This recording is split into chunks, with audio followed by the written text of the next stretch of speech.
reacting to Sarah Boone's police station interrogation. Remember, Sarah Boone is the one who put she put her boyfriend into her suitcase and zipped him up in there, went off to bed for the night, came back the next day, and he was dead in her suitcase. So tonight we're going to review 1/4 of her police station interrogation. We're going to react to it. If you can see here, it's about 2 hours long, so I'm going to try to stop this at 30 minutes. That way each video is not too long. I'm going to have you sit in the green chair that doesn't move. Appreciate you coming in. Yes, ma'am. I want to ask you about these whenever we have a moment. Sure. So obviously, he received his autopsy.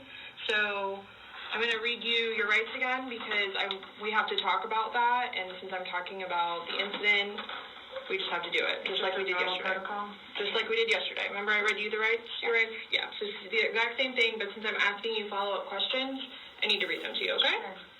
All right. So you have the right to remain silent. Anything you say may be used against you in court. You have the right to talk to a lawyer before and during questioning without charge. If you cannot afford a lawyer and want one can be provided for you before questioning without charge. Has anyone threatened you or promised you anything to get you to talk to me? No. And do you understand what I just read you? Yes. Perfect. Okay. So this morning we went to his autopsy, and we were informed of some injuries that he has by the doctor. So so he's got scratch marks to his back. I know what that's from. Okay. And it's called a contusion. Do you know what a contusion is? So like basically you're getting hit and then you get a mark from it. You'll get bruising. Like someone hit you or something like that. It's called a contusion. So he had some injuries to his left shoulder. He had a cut near his lip. We could see his mouth was a little. I haven't laid a hand on him. Okay. Also too, he fell off my son's bike. Okay. So I don't know, and he's notorious for running into the wall or the hall tree. So Okay. What about the scratches? Because there's also sex. Yes. Okay. Because there's also like a scratch on the back of his neck, kind of but it's going straight across. I have no idea what that's from. And they're all recent. They occurred recently. It wasn't something that occurred post or that occurred a week ago or 2 days ago, 3 days ago. They definitely occurred, the night leading up to when he was. In all honesty, we have not gotten into it. Okay. That's why, the only thing I thought you guys were going to ask me about, which I was going to be honest with you anyway, are the scratch marks on his back. Mm-hmm. Everything else, I have no idea what it is. No idea what it is. Nonetheless, I've had my son over the house too, so. Well, your son was there when? When was he last there? Oh gosh. My understanding he was there last Tuesday. I don't know if it was Tuesday, but yes, he was there last week. So. Well, we're talking about Sunday. Yeah. We're just talking about what occurred Sunday. Because, like I said, the injuries they occurred within that time period. So you're talking about day before yesterday. Sunday leading into Monday. You called us yesterday at 1, but the incident, you guys were painting and stuff the night prior. Correct. So we're talking about Sunday and then into Monday. I'm thoroughly confused because we had a good time sitting on the back porch having wine and smoking a couple of cigarettes and then decided to go inside and literally paint, do puzzles, and play and listen to music. That's why nobody got out of sorts. This is what's mind-blowing to me. I have no clue. Nobody laid a hand on anybody. He also had, what she said there, nobody laid a hand on anybody, I think could be true. If she did hit him with a weapon, and knock him out and put him in the suitcase and then pushed the suitcase down the stairs with him in it. I think that would explain a lot of his injuries, but who knows what really happened. But if that is what happened, she wouldn't have to lay a hand on him for him to get injuries. You know, he could get injuries from a weapon or two or more. On the left side of his forehead, he had basically bruising, and on like his head and skull. I have no idea. As if something hit him. I considered not force touched him. trauma. I have not touched him. I have not touched him. Then how would he get those injuries? Tell me and we'll both know. I have not touched him. Yesterday, when we took photographs of your overall body, and they did the buccal swabs, did they go under your fingernails? No. Okay. Are you willing to let us Absolutely. swab underneath your fingernails? Go for it. Okay. I have no idea, and I don't want to seem out of sorts, but I have no idea. We had a good day. Mm-hmm. It was a good day. We've had good days lately, even considering everything that's going on with our jobs and life in general and ex-wives and everything. It's been good. Like, I don't even know where this is coming from. Yeah, I don't even the know. last physical was probably, you said, I think, what, a month ago? Where you got the injury, right? You said that was a I'll month say ago? a few weeks, give or take, yeah. A few weeks. That was the last, like, physical altercation between the two of you? Yeah, you said a month ago he hit you with a curtain rod. Yeah, with a curtain rod. That's why I can't believe you guys didn't take that either. Huh. Like, we've been good. I don't know if, like, it's since the last time he got out of jail.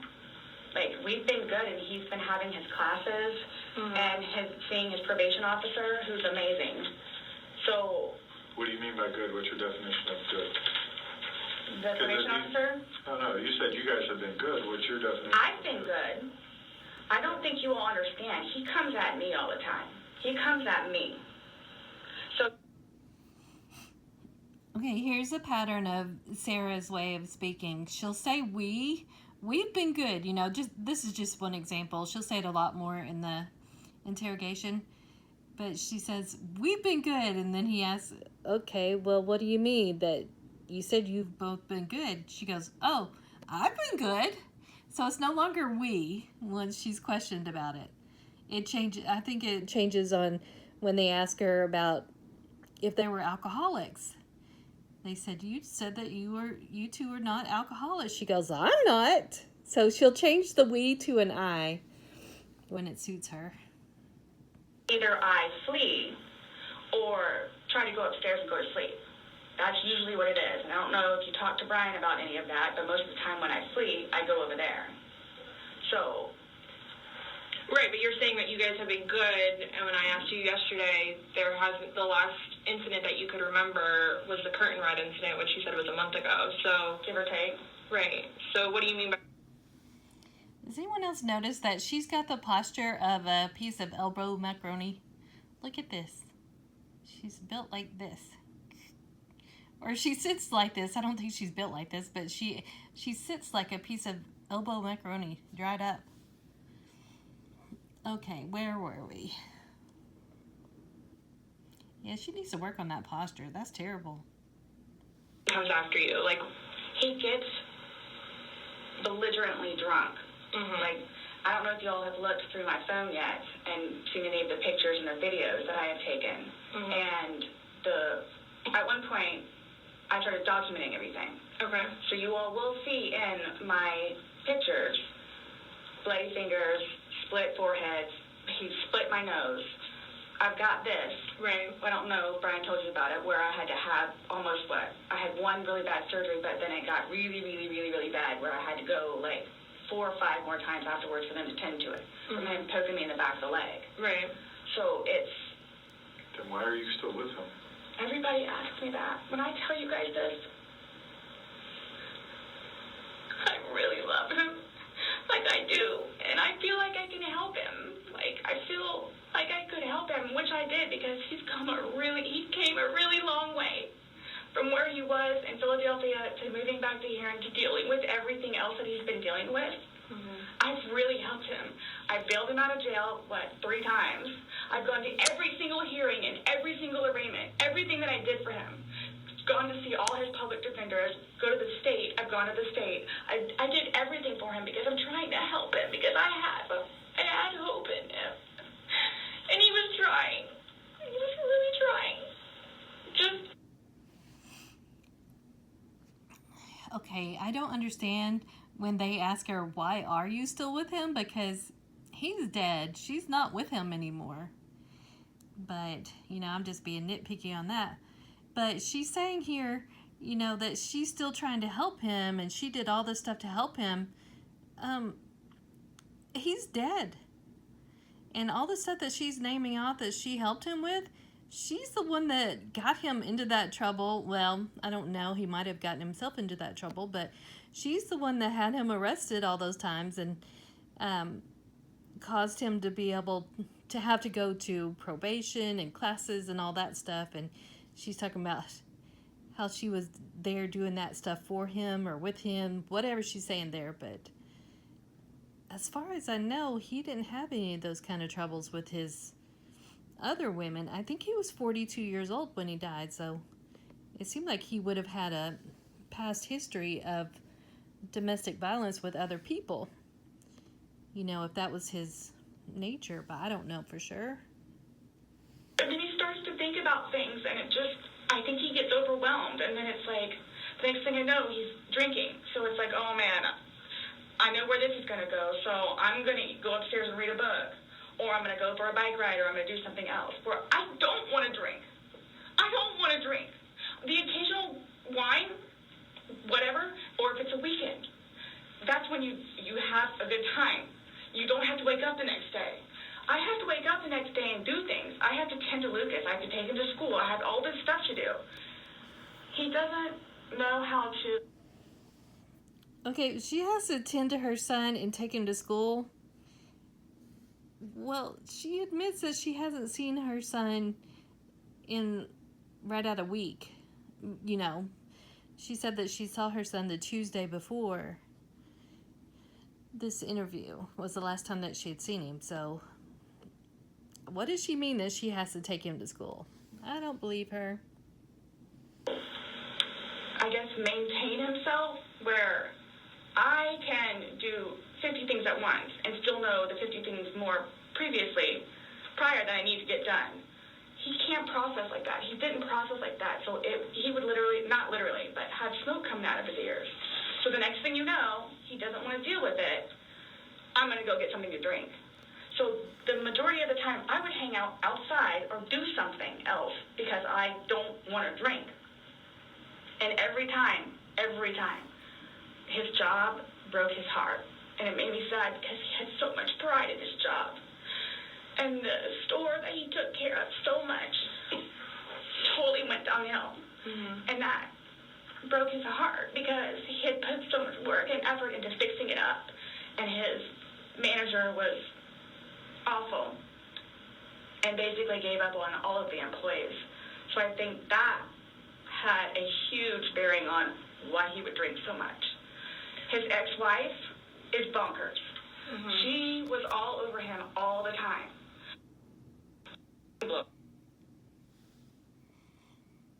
So his ex-wife is bonkers, but he lived through that relationship with his ex-wife. Just saying. I have no clue. Nobody laid a hand on anybody. Oh, shoot. I went backwards. Sorry. And his manager was awful and basically gave up on all of the employees. So I think that had a huge bearing on why he would drink so much. His ex-wife is bonkers. She was all over him all the time. Send me money, send me money, send me money. How can I send you money when I don't have a job? And he's still trying to take care of me and Lucas by paying a bill here or there, getting some groceries. So he always had something on his mind, which is why, again, I got the puzzles and the bank to try to get him off of it so we don't have a drink, or he doesn't have a drink. So when you all see my phone, You can see all of the damage he has done to me and the videos of him smashing my television because he's belligerently drunk. Where most of the time, I just don't want to be there. And I try to help him. I try to calm him down. Eventually, he just passes out. Well, yesterday it made it sound like you guys were just drinking like a glass or two. Like, yeah, you obviously had the bottle, but you told me on recording, like, that you were not drunk, he was not drunk, you guys were having a good time. I can't get drunk. Number one, I do not want to get drunk.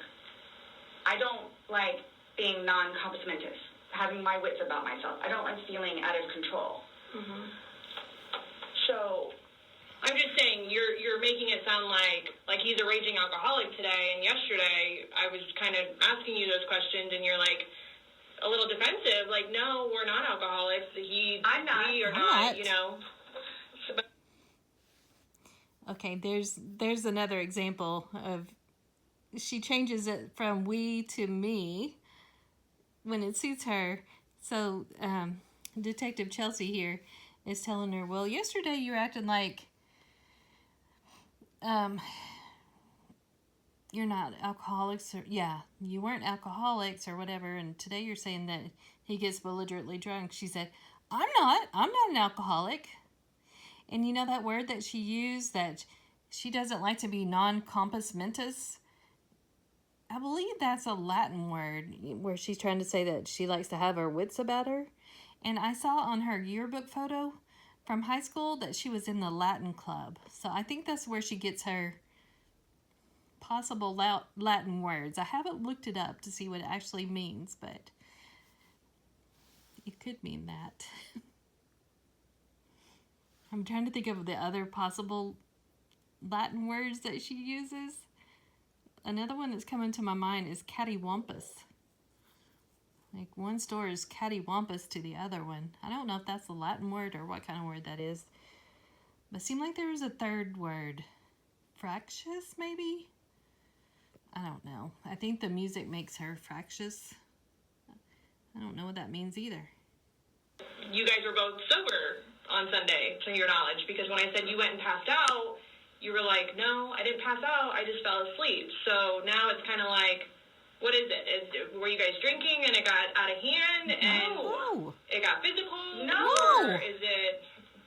Sunday was one of the better days that we have had in quite some time. He's dancing with my dog. You can see that too on the pictures, him loving the dog. Oh my goodness. If he was dancing with the dog, you know the whole day had to be good. I mean, they should just let her go right now. She just proved her case. It was a good day because he was dancing with the dog. Of the dog and dancing around, having a good time, and just being happy kind of thing. He doesn't know. I can get like maybe 2-3 glasses of wine and I'll be fine. But I have to have my wits about myself because I don't know what to expect. Well, let's talk about Sunday. What was Sunday? How were you? Like, how many glasses of wine did you have? How many glasses of wine did he have? The bottle was gone. I mean, I don't know if you poured any out. Yes. No, that was from previous. You said that there was a half bottle left over. Yeah, about this much. Mm-hmm. And then that you had went. Well, I don't even know how the wine. How'd you guys get the wine for Sunday? I'm guessing he went to Publix. Does he like leave the house and you stay home, or do you go to Publix? Like, because I know I'll go with him. Okay. Did you go with him Sunday to Publix? So most of the time, what happens is because the convenience store where we get cigarettes is here, and then Publix literally is cattywampus to it. Okay. So what he'll do is he'll go by Publix, and then on the way back catch the convenience store. Okay. So is that what he did Sunday? I'm guessing that's what he did because the next thing I know, he's walking in with a bottle. Okay. So it's him trying to be nice, so I don't have to go out and do it. Plus, there's stuff that are around the house. Okay, so she said that George going out and buying wine and cigarettes is him trying to be nice, so she doesn't have to do it. But earlier she was saying that she does not want to drink. You know, especially this was a Sunday night. She has to tend to her son the next day and take him to school. She does not want to drink. So why would he do it so she wouldn't have to if she doesn't want to drink? And why did she drink if she didn't want to? Those are my questions. Well, some of my many, many questions. That I had to take care of. So that's usually what will happen. Or I'm folding laundry and he'll go run out and do whatever. Okay. So, where were you guys at on drunkenness, not drunkenness on Sunday? You told us you weren't drunk. No, I was not drunk. Right. I was not drunk. So with him, I don't know. I know when it's like, oh, okay, man, where I have told him, slow down. It's starting to catch up with you. Slow down. Slow down. And another thing, too, is I don't like listening to music with him because he gets too involved in the music, and the music that he listens to is a little rough around the edges, and, like, just, it makes me fractious listening to his music. So I kept asking him, let's just you and me talk. You and me will just be the ones that are talking, which was fine, because, I mean, we were playing with the dog, whatever, and then it's like, okay, now let's do the painting. We just did the puzzle, took a break, now let's do this. Sure enough, sat down, we're sitting in there talking, laughing, talking about new movies, we're watching movie trailers while we're doing painting and all that other stuff. So it's still background noise to him, because I think that's what he's used to, is having background noise. Where me, I can sit in here all day with not a peep. But he always has to have some kind of background noise, which I didn't mind because the trailers were cool. And he was interested in showing them to me, getting excited about movies that were out. Okay, so she's talking about her boyfriend George liked to show her movie trailers.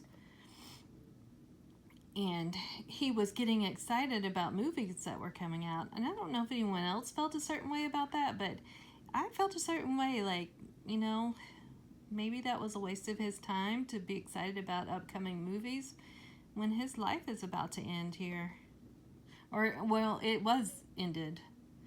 Well, I guess I was right the first time. When he was watching the movie trailers that night, his life was about to end. Or upcoming. Okay. So in your laptop you're talking about? Mm-hmm. Like, okay. And I mean,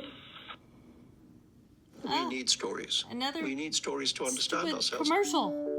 Stupid things. We are the only creature that... And then it was... But you said it was a good day. Like, you guys didn't have any conversations about your relationship. You guys didn't go down, like, the rabbit hole, like, had too many to drink, and you guys start getting... No, when I tell you this, it made me so happy that he actually listened to what I had to say with just, we'll get through it. This will be fine. It's just, it's a small hurdle that you and I together will get through, because... I'm talking about the money, jobs, daughters. Yes. Nothing. See, this part I wish that Chelsea was not giving her the information that she considered to be the hurdle that Sarah was talking about. And I wish she would have said, well, what hurdle in particular were you talking about? You know, I would like to hear it in Sarah's words, what she meant. But, you know, I think these two, Chelsea and Scott, did an excellent job, and I'm really happy with them. And I don't think I could have, well, I know I could not have done any better, so I don't have any complaints. Relationship-wise, though, like, no issues, like, did you guys have a conversation about your relationship, or was it just about, like, what's going on right now? Got it. I try to evoke it from him so he gets it off his chest, because I call him the volcano, where eventually he's going to erupt. Right. And what he has learned in his classes is to communicate, which is a huge thing in a relationship, where he has been practicing communication. So he actually talks to me about things and unburdens himself. Put it on me. I'll sit there and try and figure it out for you. Like, I have almost everything. Not a worry. Just tell me. Get it out of you. Right. But it was, when I tell... I think she's about to say, when I tell you it was a good day, it was a good day. And, you know, she says weird things like that. I don't understand the way she words things, but I do appreciate it, because only she can speak the words on her lips. But anyway, the reason I paused it here was because I wanted to see if any of you noticed that she says negative things about George quite often. You know, she just now said that she calls him the volcano because she never knows when he's going to erupt. And earlier she said that he gets belligerently drunk and he can't manage himself. What else did she say? He comes at me. You don't understand. He comes at me. So she's saying all these negative things about her boyfriend George, but I haven't heard her say one negative thing about her former husband, Brian Boone. I was so happy. Like, it was such a good day. I kid you not. The weather was beautiful outside. I'm the one that had him go inside so we can do puzzles and painting and listen to music or whatever else he wants to do. So then he starts doing whatever it is we're doing together in the living room and then starts talking because I think he gets comfortable with, okay, you know what, we're here, it is a good day. Let me go ahead and explain myself. So I know. Nobody else knows, but I know.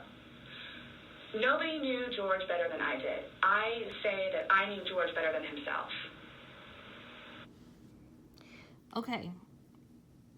Some people have had issues when I say this, but, you know, she pretty much only knew George for 2 years and maybe 5 months.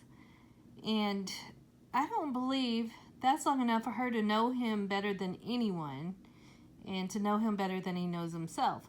Because there were 16 times that she called the police on George. She said at least 3 times that he moved back in with his parents, and at least 1 time that he was in jail for at least 3 weeks. So when was all this time she was spending getting to know him? I don't believe her. And I tried in every way, shape, and form. What shape? Ask everyone. I helped him. I took care of him. He's dead because of you. You did not help him. You ended his life. That's the opposite of help. You're delusional. I missed him a lot, and I didn't even sleep last night. I miss him a lot. I mean, is there any chance it got to be too much for you and you couldn't handle taking care of him and I never stopped. trying to... I never stopped. That's what I'm here for. I never stopped. I'm here now because I'm still trying to help him. Yeah. I like Chelsea's answer there. Yeah, my answer would have been no. I mean, my answer probably would have been, well, what are you still trying to help him with? He's dead. He doesn't need any help with anything. Make it make sense. I believe Chelsea was pregnant during this interrogation.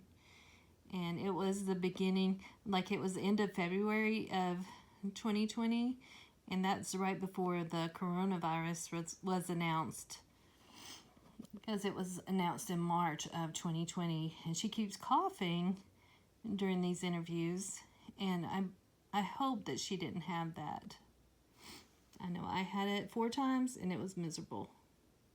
We just don't, I mean, it's unexplainable how he got these injuries, and I have no idea. you were the only one with him. 100% right hand to God.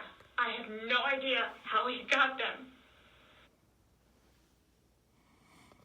Well, you know, if it's 100% right hand to God, she must be telling the truth. And I hope that she calls God to the witness stand as one of her witnesses to testify on her behalf. You know, a lot of criminals do this. They call on higher powers to be their witness. And I know one criminal in particular that was really good at that was Lori Vallow. Everything that she did, all the crimes that she committed, was because God told her to do it. Nobody touched anybody. Nobody touched anybody. Okay. You had mentioned that you would take photos, videos, kind of like a proof and just in general? Yeah, I started documenting at one point, but that was way before, I think, the last time that he got arrested, where he was flying off the deep end. Okay. But then I had him bailed out. I got him out of jail. Right. But because he had violated the pretrial diversion, this time it's probation, so you don't have a choice in it. You have to go to see your probation officer. You have to go to these classes. It's court ordered. Mm-hmm. Where it took him a while to get used to it and understand, they're not messing around. I even went down and met his probation officer, which I say she's wonderful. That's one of my questions too I need to talk to you about. Okay, when she says that George's probation officer is wonderful, what that really means is that the probation officer agreed with Sarah, or made her believe that she agreed with her at least, and made Sarah think that she was on her side. So, as long as you react the way she wants you to react, she likes you a lot. And I guess that's pretty normal for people. Hugged me and said how much she knows that I take care of him. She called me personally one time when George was at work, when he was working. 42-minute phone call. She and I just saying how grateful she is that George has me. And she knows how hard I'm working to help him, just as she is and just as the classes. Okay, Sarah's portraying herself as like a superhero for George. And I really just want to remind her, how great was it that he had you, Sarah, when you're the one that ended his life? I mean, I think he would have been better off with just about anyone else but you. So once he started actually going on a regular basis to the probation officer, and then to his substance abuse class and his, I don't know what VIP stands for, Matters Intervention Program, and actually listening to what it is everyone had to say, he changed. Like I could see a change in him, where before lashing out, he would think about it. And would always come home and show me his papers, and we would look over his papers together, where it's like, wow, you actually are learning this in class? And some of the stuff that they would show them, like videos, he would come home and be like, Sarah, I'm so sorry for what I've done to you. Because for a video that he watches to make him feel that way, where it's like, oh man, I have done her wrong. But he's changed. He changed. And that's why you're still with him, even though he's done all these things to you. And when I tell you I love him, I love him. To me, that's just a weird way of speaking. She says it, she does it quite often. She says things like, when I tell you I love him, I love him. When I tell you he changed, he changed. I mean, couldn't you just shorten the sentence quite a bit by just saying what it is that you're wanting to say? Why do you got to preface it with, when I tell you this, it's this? It's just strange the way she speaks. And does anyone else notice how crazy her eyes look? What's going on with her eyes? How are we doing on time? Ooh, only 19:50. I better hush. When you love somebody, you have limits. Everybody tells me that. All my neighbors tell me that. The office, property manager. At some point, somebody gets enough, then they have to do something to defend themselves. I would just flee, and I don't know if you would like to see on my phone, or I think it's actually on a laptop. I actually, because, and you have to understand too, I have, like, prior to classes in PO, kicked him out. How many times? I had him arrested. How many times? But you also went down and bailed him I out know. the next day. I know. What's on your laptop? What was I going to tell you? Oh, previously, I actually looked up how to file a restraining order. Okay. Because I would take him out, his parents, because of them constantly having to take him back in, his bags of clothes, all his stuff. The last time, the father came out, and irate and just not even, I don't even know if he knew Okay, I'm going to let her tell the story and then I'll clarify it. he was in the car. Just opened the back of my car and just started throwing all his crap and just throwing it. He's done all these things to you, and When I tell you I love him, I love him. When you love somebody, you have limits. Everybody tells me that. All my neighbors don't tell me that. The office, property manager. At some point, somebody gets enough, then they have to do something to defend themselves. I would just flee. I'm just noticing something. When Sarah tells Chelsea here, when I tell you I love him, the look on Chelsea's face is hilarious. Oh my God, it's cracking me up. Oh, I gotta rewind that. He changed. Oh, shoot. I could see a change in him, where before lashing out, he would think about it.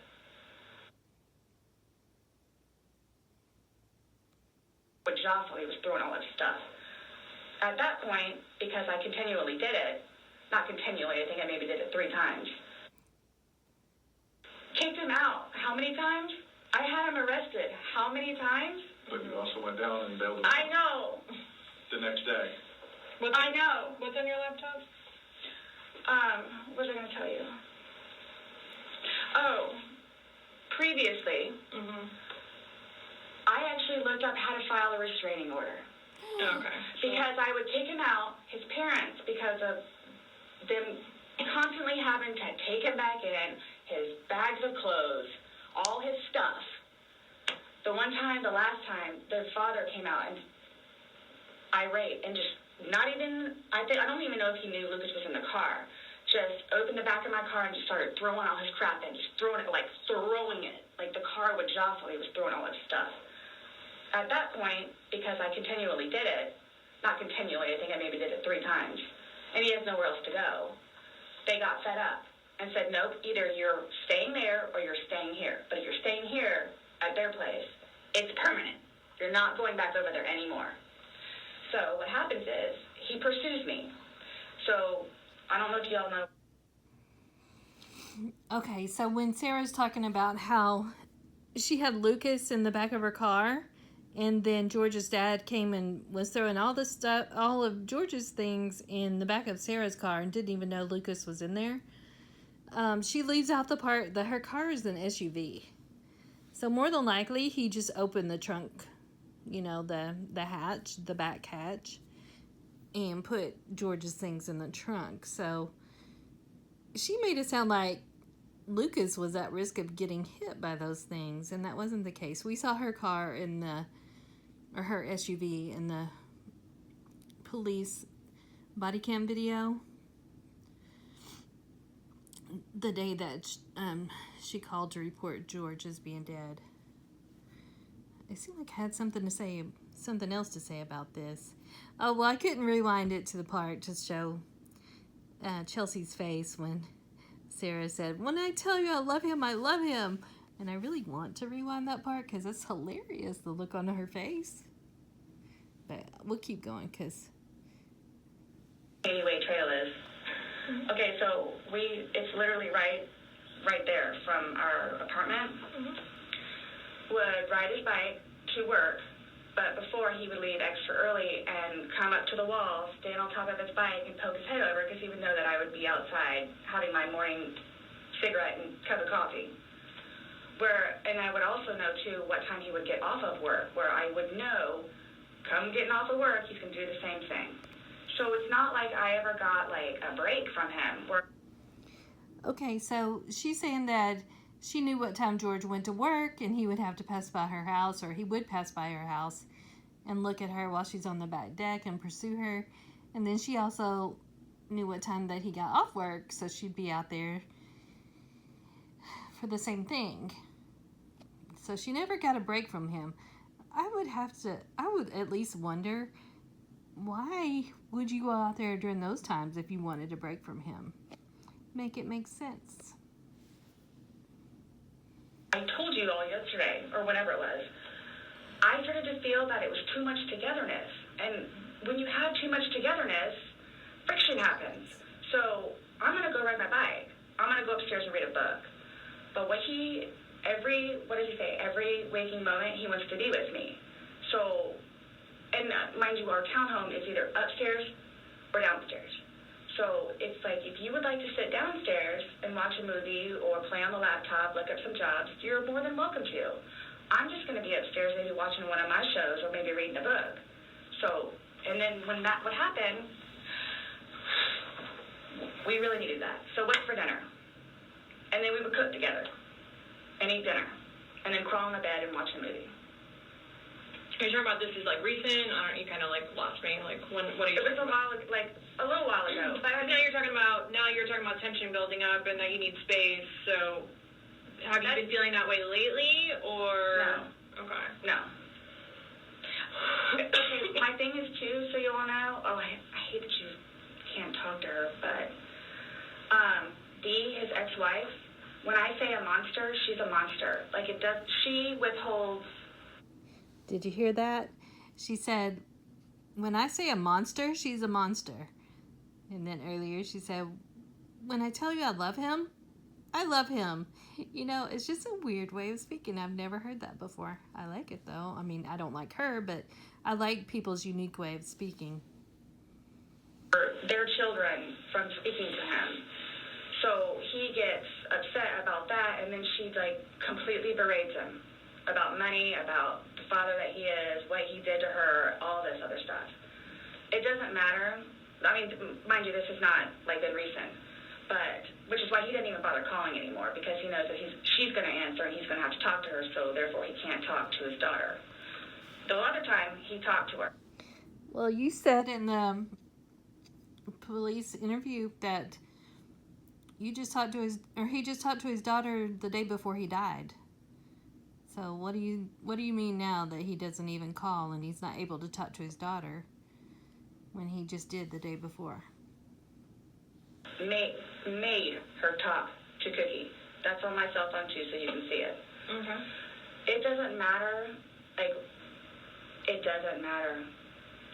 What does she have to do though with anything about what happened Sunday and into Monday? Like, no, I'm just saying like previously why the incidents would happen is she plays a big part in it. Okay. On top of job and money and groceries and all that. Okay. Sunday, when I tell you this, I have no idea. I have no idea.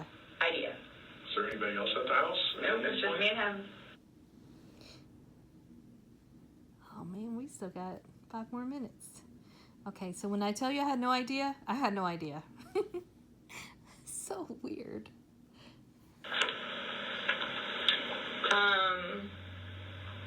Since talking yesterday, do you remember any like timelines better? Like what time you guys were playing? What time he was zipped up in the luggage? What time you went upstairs?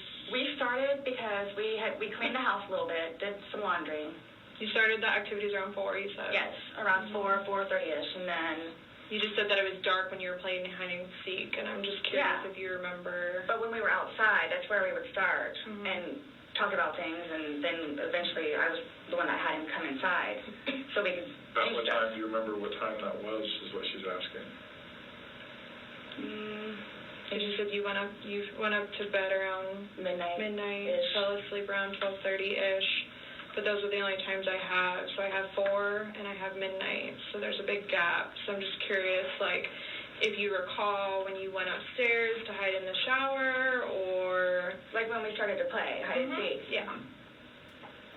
Well, we went inside probably about, if I had to guess, we weren't out there too long. Maybe about 6-ish. Then you're talking about from hanging out outside and like. Okay. Well, we have 2 beach chairs that are out there. Right. Just enjoy the weather. Gotcha. Plus, it started to get dark and gnats and mosquitoes. Yeah. So let's go inside. I don't want to be out here anymore. Okay. All right, let's go. So we're doing whatever. We did it for a while because that puzzle, I don't know if they took it or they saw it. Worked on the puzzle again, finished it. Started to paint. Well, started to listen to music for a little bit. Started to paint. Can we turn the music off? No problem. Start at the top, paint, whatever. maybe. Gosh, that puzzle, we worked on that for probably a good hour and a half. So 8 o'clock-ish? Is when you went to hide upstairs originally? No, that's when we were, like, painting. So then it's like, okay, well, I don't want to paint anymore. Let's just, come on. Okay, you want to play hide and seek? What he does is, okay, tag, you're it. So it's like, okay, we know. Okay, take off. Mm-hmm. That's what we did. And then you went upstairs, and then he didn't come up, and you came down, and the suitcase was there originally because you guys were planning to do donations, so it was already there. Have you guys ever played you said you played hide and seek like probably 3 times in your relationship? Mm-hmm. When you have played, have you ever zipped him up in a suitcase prior? No. Okay. So it was just kind of like that prop was there, and it was there, yes. and it was in play because... Why do you say it like that, though? I would never do that. You would never zip them up in a suitcase? Well, I mean, we were playing. No, I know, that but time, I'm saying, I'm talking about hide and seek, which is a game, so... The suitcase originally is in our closet, buried all the way to the back. If you, I know the CSI people saw our closet. Our closet needs to be cleaned out really bad. My son's clothes need to be cleaned out really bad because they don't fit him anymore, and I'm tired of looking at them. So he took it upon himself, including that suitcase, to take it downstairs so we can get all of our clothes, our donations, and everything, and just leave the whole thing by the... Okay, so you heard her say that her closet is upstairs, and the suitcase was in the closet upstairs, and the things that she wanted to donate were her son's clothes and shoes or whatever, and they were also in the closet upstairs. So why would anyone bring the suitcase downstairs? I really wish she would have been asked that question, but I don't believe she would have gave a sensible answer, so we're not missing out on much. Clothing and shoe thing at my son's school. Gotcha. No, I'm just asking, in the past, like, have you ever zipped him up in anything, jokingly or not, but obviously no. I understand, you're claiming that Sunday it was a joking matter, you were laughing, he was laughing, but what I'm just asking is in the past, like, is it something that you guys normally do? Absolutely not. Okay. We were actually this last game running out of places to hide because we have a townhome where it's upstairs or downstairs. Okay, so she said that they've played hide and seek about 3 times total, and then just now she said that they were running out of places to hide because their townhome is only upstairs and downstairs. So, okay, so do you remember making any videos or maybe having any cover? Okay, here's a great place to pause part 1 of 4 of this interrogation video. With it being 2 hours long, I'm trying to break it into 30-minute segments, just so my videos are not too long. And if you want to see the original video without my commentary, this is it. It's on this channel right here. Law and Crime Interrogation? I don't know. And this is the name of the video. Full police interrogation of accused suitcase murderer, Sarah Boone. Now, I will copy this link from this original video, and then I'll pin it in the comments section. So it'll be at the top of the comments section so you can watch this without my commentary. Alright, that's the end of this video. Let me know what y'all think.